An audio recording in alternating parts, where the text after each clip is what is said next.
ସେଇଟା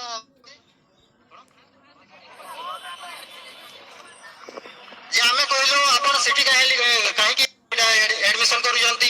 ତ ସାର୍ କହିଲେ ଯେ ମନ୍ତ୍ରୀ କହିଲେ ଯେ ଆମେ ତ ବନ୍ଦ କରିବା ପାଇଁ ଚେଷ୍ଟା କରିଛୁ କିନ୍ତୁ କ'ଣ ହଉଛି ପ୍ରାଇଭେଟ ସ୍କୁଲରେ ବର୍ତ୍ତମାନ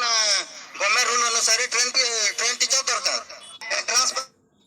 କିନ୍ତୁ ଆପଣ ତ 9% ଆଣିଥିବା ବି ସେଠି ଏଣ୍ଟ୍ରାନ୍ସ ପରୀକ୍ଷା କହୁଛନ୍ତି ଶୁଣନ୍ତୁ ଆପଣଙ୍କ ଭିତରେ ସେ ମ୍ୟାଡମକୁ ଗଭର୍ଣ୍ଣମେଣ୍ଟ ଯେତେବେଳେ ଆମେ ଗଲୁ ତାକୁ ପଚାରିଲୁ ସାର୍ ଆମ ଭବିଷ୍ୟତ କ'ଣ ସେ ଆମକୁ ଉତ୍ତର ରଖିଲେ ମୁଁ ବି ତମ କଥା ତମ ସହିତ ସମର୍ଥନ କରୁଛି ତମ କଥାକୁ ଆଉ ଅନ୍ୟ ମନ୍ତ୍ରୀ ମାନେ ମିଛ କଥା କୁହନ୍ତି ମୁଁ ମିଛ କଥା କହିବାକୁ ଭଲ ପାଏନି ସୋ ଦ୍ୟାଟ୍ ମୁଁ ସେୟାର କର ସବସ୍କ୍ରାଇବ କର ଟିକେ ପଢଉଥିଲି କିନ୍ତୁ ପୋଲିସ ଭାଇ ମାନେ ମତେ କହିଲେ ଏ ପିଲାମାନେ ବସିଛନ୍ତି ସୋ ଦ୍ୟାଟ୍ ମୁଁ ଫେରିକି ଆସିଲି ଏଠି କ'ଣ ଚାଲିଛି ତ ମାନେ ବୁଝିପାରୁଥିବ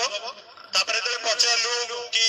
କ'ଣ ପାଇଁ ସେୟାର ଆଉ ସବସ୍କ୍ରାଇବ ଟିକେ କର ସେ ଆମକୁ କହିଲେ ଆମର 30:1 ରିକ୍ରୁଟମେଣ୍ଟ ଦରକାର କିନ୍ତୁ ଆମର 22:1 ରେ ବର୍ତ୍ତମାନ ଟିଚର ଅଛନ୍ତି ଆଉ ସେଥିପାଇଁ ଆମର କେନ୍ଦ୍ର ସରକାର ଆମେ ବହୁତ ବାହା ପାଉଛୁ ହେଲା ତ ଏଇସବୁ ଡିସ୍କସନ ପରେ ଆମେ ପଚାରିଲୁ ସାର୍ ତାହେଲେ ଆମ ଭବିଷ୍ୟତ କ'ଣ ଆଉ ଏ କ୍ୱେଶ୍ଚନ ବି ପଚାରିଲୁ ସବଜେକ୍ଟ ଟିଚର ସ୍କୁଲରେ ଅଛନ୍ତି ପ୍ରତି କ୍ଲାସ ପାଇଁ ଜଣେ ଟିଚର ଦରକାର ସେଇଟା ଅଛନ୍ତି ସେ କହିଲେ ତମେ ମତେ ପାଠ ପଢାଅନି ମୁଁ ପାଠ ପଢୁଛି ମୁଁ 42 ବର୍ଷ ହେଲା ରାଜନୀତି କଲିଣି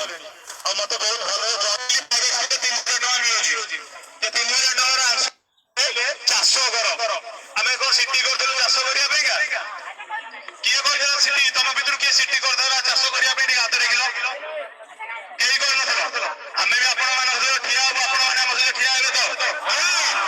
ଆଗାମୀ ଦିନରେ ଆମେ ବସିବୁ ଆପଣମାନେ ବି ବସିବା ଦରକାର ପ୍ରତି ଜିଲ୍ଲାରେ ମୁଭମେଣ୍ଟ କରିବୁ ସମସ୍ତେ କରିବେ ତ